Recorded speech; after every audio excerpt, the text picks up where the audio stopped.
سشا لیونی لا دا سلیونی وہ کتاب دا اول نے ندیو سبق ہوئی کہ دے فلم دے فلم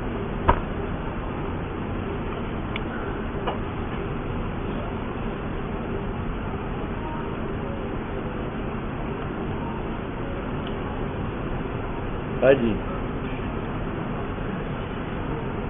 ولبعض الفضلاء ابحاث على هذا المسلك اشرنا الى جوابها اجمالا والان نفصل تفصيلا ما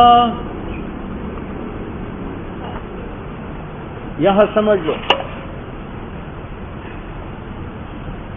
جو فعل ممتنع ہو اس پر تکلیف جائز ہے یا نہیں ہے؟ تو اشاعرہ نے کہا تھا جائز ہے اور احناف نے کہا تھا جائز نہیں ہے. ٹھیک ہے. مصنف نے اپنے لیے دلیل پیش کی کہ اگر ممتنع مکلف ہی بنے تو ہر مکلف بھی مطلوب ہوتا تو ممتنع کیا بنے گا؟ مطلوب بنے گا. اور ہر مطلوب مسبوق بے طلب ہوتا تو ممتنع بے طلب ہوگا. اور ہر طلب مسبوق بے تصور ہوتا ہے تو طلب سے پہلے ممتنع کا تصور بالکنہا ہوگا. ٹھیک ہے. تو اگر ممتنع مکلف بھی بنی تو پہلے ہم تصور کریں گے ان کے کنہے کا اور کنہا ممتنع کا ممتنع ہے تو تصور بھی تو طلب بھی جس کا مطلوب ہونا بھی جس کا مکلف بھی ہونا بھی ممتنع ہے. یہ دلیل پیش. اس پر اشاعرہ نے اعتراض کیا. 4 اعتراضات. 4 مصنف نے ان اعتراضات کی جواب کا بھی ذکر کیا تھا. آگے صفحہ میں جاؤ, نیچے ایک لکیر چھوڑو, دوسری بھی چھوڑو, تیسری بھی چھوڑو, چوتھی بھی چھوڑو, 5ویں بھی چھوڑو, 6ٹھی میں شروع کرو. لو صح لکان مطلوبا والطلب موقوف علی تصور وقوعه کما طلب ہے یا نہیں ہے؟ ایک قید. وَإِلَّا لَمَا طُلِبَ دوسری قید. ٹھیک ہے. اور وَتَصَوُّرُ وُقُوعِ الْمَحَالِ مِنْ حَيْثُ وَمَحَالِ یہ تیسری قید. یہ جوابات ہے. کہتے ہیں میں نے جوابات کی طرف اشارہ کیا اجمالاً, لیکن اب سنو, پہلی تفصیلاً اشاعرہ کے اعتراضات کرتا ہوں اور پھر تفصیلاً ان کا. اس لیے کہتے ہیں وَلِبَعْضِ الْفُضَلَاءِ اور بعض فضلاء کے لیے یہ غنی ہے مرزا جان. اس پر ابحاث اعتراضات ہے ہماری مسلک پر.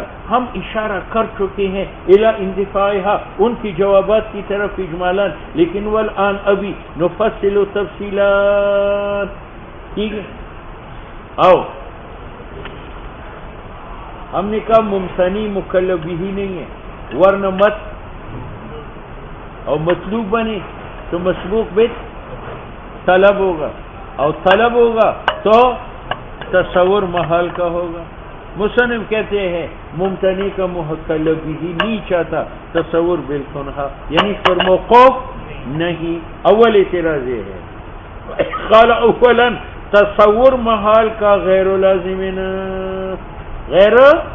مصنف جواب دیتا ہے اقول ذالک مخابرۃ میں کہتا ہوں کہ یہ مکالمہ ہے مخابرہ ہے. کیوں؟ مکلف ہی ہونے کا مطلب کیا ہے؟ مطلوب. اور مطلوب کا معنی کیا ہے؟ کہ اس کا وجود طلب کیا جائے اور جس کا وجود طلب کیا جائے اس کا تصور ضرور ہوتا ہے ورنہ طلب مجہول اذ لا معنی للطلب مگر تقاضا اس کی حصول کا. وثانیاً یہ دوسرا اعتراض ہے کہ یار ممتنع مکلف ہی ہے, مکلف ہی مطلوب ہے, مطلوب مسبوق بے طلب ہے اور طلب مسبوق بے تصور ہے, لیکن ممتنع کا تصور بالکل اگرچہ نہیں ہو سکتا, تصور بالوجہ ہو سکتا ہے. جب ہو سکتا ہے تو طلب بھی صحیح ہے, تو اس کا مطلوب ہونا صحیح ہے, تو اس کا مکلف ہی ہونا. دوسرا اعتراض وثانیاً کہ ان تصور بوجہ ما ممتنع کا تصور بوجہ ما کافی ہے. ٹھیک ہے. مصنف نے کہا کہ یہ ممتنع ہے اس کا مکلف بھی ہونا ہے، یہ مطلوب ہونا ہے، یہ طلب ہے، یہ تصور بالوجہ ہے، تو یہ وجہ ہوا، اور ممتنی ذیل وجہ ہے، اور وجہ ذیل وجہ سے غیر ہے، تو مطلوب ذیل وجہ ہے، اس کا اپنی تصور نہیں کیا، تصور وجہ کا کیا، اور وہ مطلوب نہیں ہے۔ وجہ ذی وجہ غیر ہوتا ہے یا عین ہوتے ہیں؟ کن ہو ذی کن ہا عین ہوتے ہیں، کیونکہ ذات و ذاتیات ہے۔ وجہ ذی وجہ تو عارض و معروض ہے۔ وثانیاً تصور بے وجہ ممتنی کا کافی ہے۔ اقول میں کہتا ہوں کہ علم شے تصور ممتنی کا بالوجہ، یہ تو علم وجہ کا ہوا حقیقتاً، اذ لا علم الا بالکنہا، علم تو ممتنی پر تب آئے گا کس کی کنہی پر آئے، تو یہاں تو مطلوب وجہ ہے، اور فرض کیا گیا تھا انہو مطلوب غیر وجہ کا ہے ذل وجہ، کیف لا، کس طرح غیر نہیں ہوگا، محال تو ذل وجہ ہے لل وجہ، ٹھیک ہے۔ وثالثاً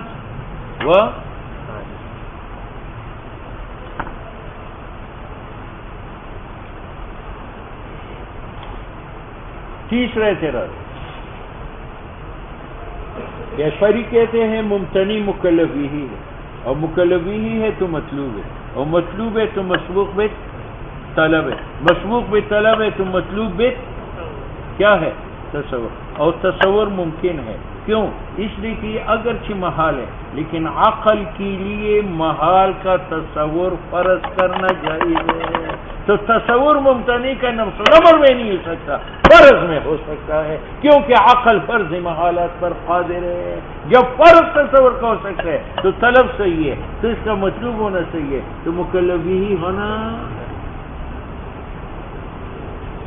وثالثاً ان تصور العقل، جب عقل فرض کری تصور ماہیت محال کا، اس حال میں کہ اس کو فرض کری متصف بالوجود، خواہ متصف بالوجود واقعہ میں وہ محال یا نہ ہو، لیس بمحالنا، عقل کا فرض کرنا تصور محال کو یہ محال نہیں، ٹھیک ہے۔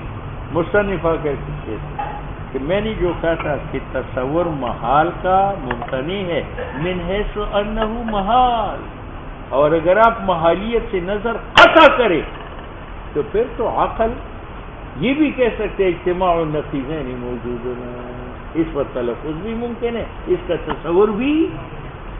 اقول میں کہتے ہوں ہماری بحث نہیں ہے جب آپ غافل ہو جائے استحالہ سے، بلکہ مقصود یہ ہے کہ محال اس حیثیت سے کہ وہ معلوم الاستحالہ ہے، لا یتصور وجودہ، متصور نہیں اس کا وجود اس حال میں کہ ہم اس وجود کو واقعی فی الخارج کریں، کیونکہ کلام ہمارا طلب حقیقی میں ہے۔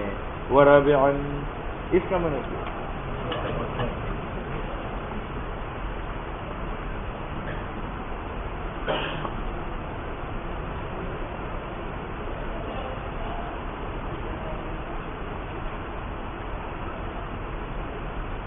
چوتھا اعتراض اشعری نے یہ کیا کہ ممتنی مکلف ہی ہے، اور مکلف ہی ہے تو مطلوب ہے، مطلوب ہے تو مسبوق بے طلب ہے، مسبوق بے طلب ہے تو مسبوق بے، اور اگر آپ کہتے تصور ممتنی ہے، کہتے ممتنی نہیں ہے، ممتنی نہیں ہے۔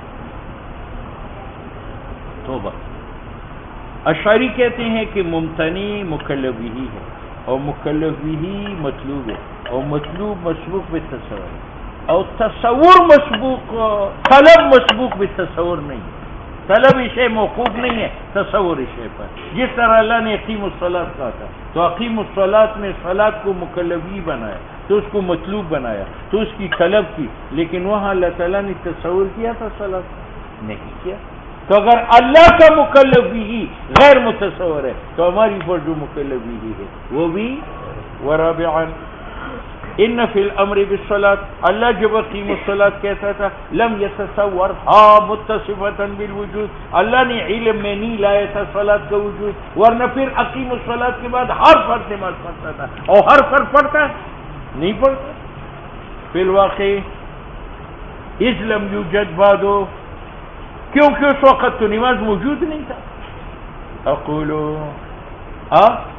مصنف کہتے ہیں کہ علم تابع ہے معلوم کا، تو صلاۃ کو دیکھو، اقیم الصلاۃ میں اللہ تعالیٰ نے ایجاب صلاۃ کا کیا ہی نہ تلفظ میں اقیم الصلاۃ یا آئندہ کے اعتبار، اور آئندہ کے اعتبار سے وہ موجود ہے. جو موجود ہے تو تصور بھی ہے.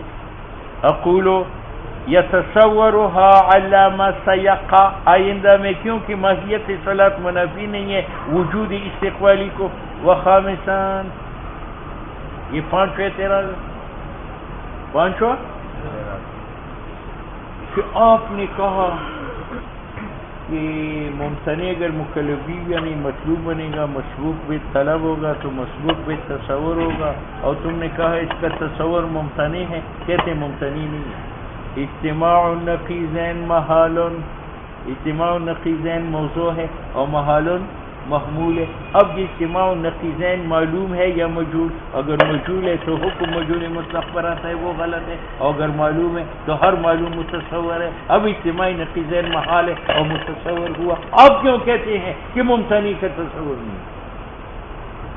بات سمجھ میں؟ اجتماع النقیضین محال، اب یہ موضوع ہے، یہ محمول ہے. یہ اجتماعی نقیضین معلوم ہے یا نہیں ہے؟ اگر نہیں ہے پھر تو حکم مجہول مطلق پر آتا ہے اور یہ غلط ہے. اور اگر معلوم ہے تو معلوم کون ہوتا ہے؟ متصور. متصور کون ہوتا ہے؟ جس کا تصور کیا جائے. تو اجتماعی نقیضین محال ہونے کے باوجود تصور اس کے ساتھ متعلق ہوا. پانچواں اعتراض کہ یہ قول کی وجود نقیضین محال یہ مستلزم ہے تصور محال کو مثبتاً اس حال میں کہ وہ ثابت ہو اجتماع کے لیے. اقول کہتے ہیں اجتماع نقیضین محال میں اجتماع نقیضین موضوع ہے، لیکن محال ثابت ہے کس کے لیے؟ اس عنوان کے لیے. اور یہ عنوان محال نہیں ہے، یہ تو ملفوظ باللسان ہے تو واقعی ہوا، مسموع بالاسماء ہے تو واقعی ہوا، متصور بالافہام ہے تو واقعی ہوا. یہ حقائق ممکنہ میں سے ہے. تو ہم نے محالن کا حکم اس کے افراد پر لگایا یا اس ماہیتی کلی پر لگایا؟ اور ماہیتی کلی محال ہے یا ممکنات میں سے؟ ممکن ہے کیونکہ ملفوظ باللسان ہے، مسموع بالاذان ہے، ٹھیک ہے، مکتوب بالقلم ہے، محفوظ بالحافظہ ہے. اقول حکم ماہیت پر ہے. بات سمجھ میں؟ اس حیثیت سے کہ یہ افراد میں موجود ہے. کما حققنا ہو بسلم علی انہ، بنا اس پر کہ فرق ہے ایک تصور محال میں اس اعتبار سے کہ یہ واقع فی الخارج ہے، یہ محال ہے، اور درمیان تصور محال کی مطلقاً بغیر وقوع فی الخارج کے یہ جائز ہے. بات سمجھ میں آ گئی؟ قالوا اولا